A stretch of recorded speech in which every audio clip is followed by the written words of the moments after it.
Bonjour à tous et bienvenue, vous regardez 6 minutes chrono, le rendez-vous quotidien de la rédaction de Lyon Capitale. Et aujourd'hui nous sommes avec Thomas Rudigoz, bonjour. Bonjour Paul Terrain. Vous êtes chef de file Renaissance pour les élections municipales de 2026. Vous avez apporté votre soutien à Jean-Michel Aulas assez rapidement dans ce qui à l'époque n'était peut-être pas une candidature à 100%, ou en tout cas pas officielle. On s'approche de l'officialisation de sa candidature. Renaissance n'a pas scellé d'accord formel avec Jean-Michel Aulas, par exemple, comme ont pu le faire les Républicains ces dernières semaines. Est-ce que ça va venir ou est-ce qu'il y a encore des discussions ? Effectivement, c'était d'ailleurs sur votre plateau une des premières fois que j'ai parlé de la candidature de Jean-Michel Aulas, la potentielle candidature, et j'avais dit que ça pouvait être un très bon candidat, quelqu'un qui pouvait rassembler, qui pouvait créer cette unité dont on a besoin et pour laquelle beaucoup, moi, des Lyonnaises et des Lyonnais à qui je parle, me demandent justement cette unité, de ne pas refaire les mêmes erreurs parce qu'ils veulent un changement. Ils veulent que, voilà, on change, qu'on tourne la page des écologistes à Lyon et à la métropole. Effectivement, donc cette potentielle candidature de Jean-Michel Aulas, qui maintenant devient de plus en plus précise, paraît pour moi une bonne chose. Mais j'avais toujours dit aussi qu'il y avait un certain nombre de conditions pour qu'on puisse s'engager avec lui. Des conditions sur le projet, des conditions sur la gouvernance, sur les valeurs. Donc on a eu ce temps des échanges avant l'été, qui ont continué maintenant encore un peu. Et j'ai envie de dire, je vais bientôt revoir Jean-Michel Aulas et je pourrais vous en dire plus dans quelques jours. En bas de la feuille ? Écoutez, tant qu'on n'a pas finalisé les discussions, vous permettrez voilà, de garder encore une certaine réserve, mais les choses avancent plutôt dans le bon sens, effectivement. Comment vous accueillez l'alliance de Jean-Michel Aulas avec Pierre Oliver, qui est maire LR du 2e arrondissement, sous le parrainage de Laurent Wauquiez ? Moi, je viens de vous le dire, un grand nombre des concitoyens lyonnais avec qui je parle, ils me demandent, voilà, vous ne refaites pas les mêmes erreurs, s'il vous plaît. Nous, on veut une alternance, on ne veut plus de cette gouvernance écolo, socialiste et LFI. Donc il faut vraiment que vous vous unissiez, vous créez cette unité que vous n'aviez pas eue en 2020. Si en 2020 vous aviez été unis, vous auriez certainement gagné à la ville et à la métropole. Donc dans cette unité, eh bien, il faut accepter qu'il y ait d'autres partenaires. Je ne peux pas dire à M. Aulas, vous ne devez faire un accord qu'avec le bloc central, c'est-à-dire Renaissance, Horizon et le Modem. Voilà, et donc, mais encore une fois, je crois que la candidature de Jean-Michel Aulas, elle s'inscrit dans une candidature citoyenne. Il veut garder son indépendance, son autonomie d'une personnalité de la société civile. Et c'est pour cela d'ailleurs qu'il a dit qu'il voulait que 50% des colistiers soient de la société civile. Vous, en 2020, vous aviez refusé au second tour cette alliance que Gérard Collomb avait conclue avec Laurent Wauquiez, donc une alliance de Renaissance à l'époque et DLR.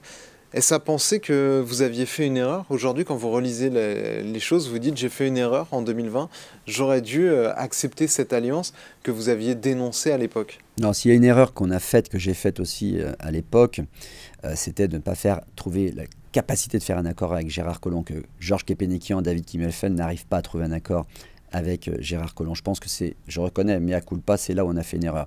Moi, ce que je n'ai pas apprécié à l'époque, en plus, Étienne Blanc, ce n'est pas Pierre Oliver.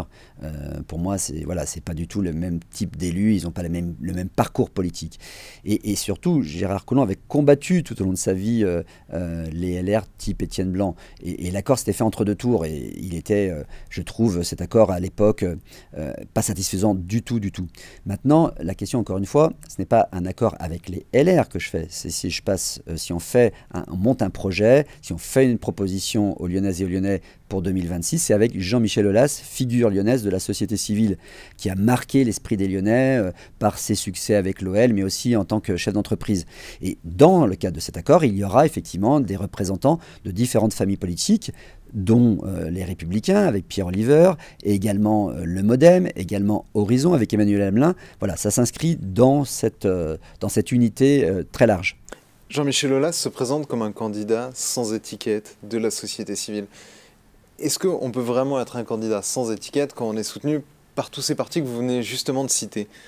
Il veut effectivement un soutien de Thomas Rudigoz, Renaissance, de Pierre Oliver, LR, d'Emmanuel Hamelin, etc. Mais encore une fois, quand il sera candidat, il n'y aura pas marqué les étiquettes des partis politiques. Moi, je ne renie pas mon engagement auprès de Gabriel Attal, mais il n'y aura pas marqué sur le bulletin de vote les partis politiques, parce que majoritairement, c'est ce qu'il veut, et je le respecte, c'est la société civile qui soit le plus nombreux sur cette liste. Mais ça veut dire que vous allez monter dans un bus conduit par Jean-Michel Aulas. Je ne cherche pas à savoir si le bus est gratuit ou pas. Hein. Je n'ouvre pas un débat dans le débat. Mais vous allez monter dans un bus conduit par Jean-Michel Aulas dont vous ne pourrez pas finalement lui conseiller l'itinéraire ou c'est lui qui décide et vous en remettez totalement à lui. Alors, il y a deux choses. Il y a créer des listes, c'est important, mais il y a aussi créer un projet. Et sur ce projet, on a déjà commencé, moi j'ai commencé à y travailler, avec d'ailleurs mes partenaires du Bloc Central, Modem et Horizon dont je vous parlais.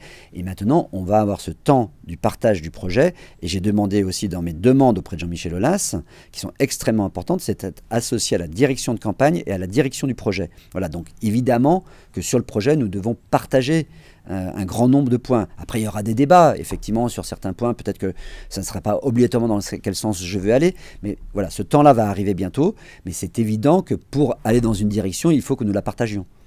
Vous êtes aussi chef de file Renaissance, Renaissance qui est le parti du nouveau Premier ministre français.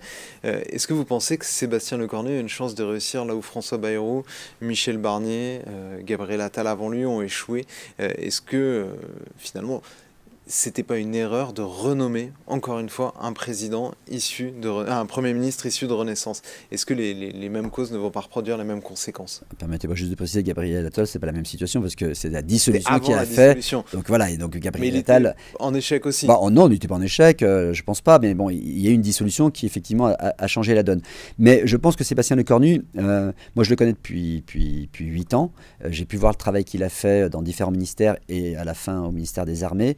C'est un homme de consensus, c'est un homme de dialogue, c'est quelqu'un d'assez discret, qui ne cherche pas obligatoirement à couvrir les JT du soir et du midi et du matin tous les jours. Et il va faire un travail, je pense, extrêmement de consensus auprès des différents partis, que ce soit les LR, que ce soit le Parti Socialiste. Moi, je l'ai vu au ministère des Armées quand il a porté cette grande loi de programmation pluriannuelle militaire, extrêmement importante pour notre pays. Il a réussi quasiment à avoir l'unanimité au moment du vote l'année dernière, enfin c'était en 2023. Il y a eu pratiquement 410 voix pour cette loi. Et c'est ça sa force, je pense, et ça sa patte à M. Lecornu, c'est d'arriver justement à avoir ce dialogue parce que il connaît les élus depuis longtemps, il sait leur parler et je pense qu'il peut arriver à trouver un consensus. Je ne dis pas que ça soit facile, je ne ferai pas de pari sur l'avenir, mais je pense que s'il y en a un qui peut arriver, c'est lui. Merci beaucoup Thomas Rudigos d'avoir répondu à notre invitation, à nos questions.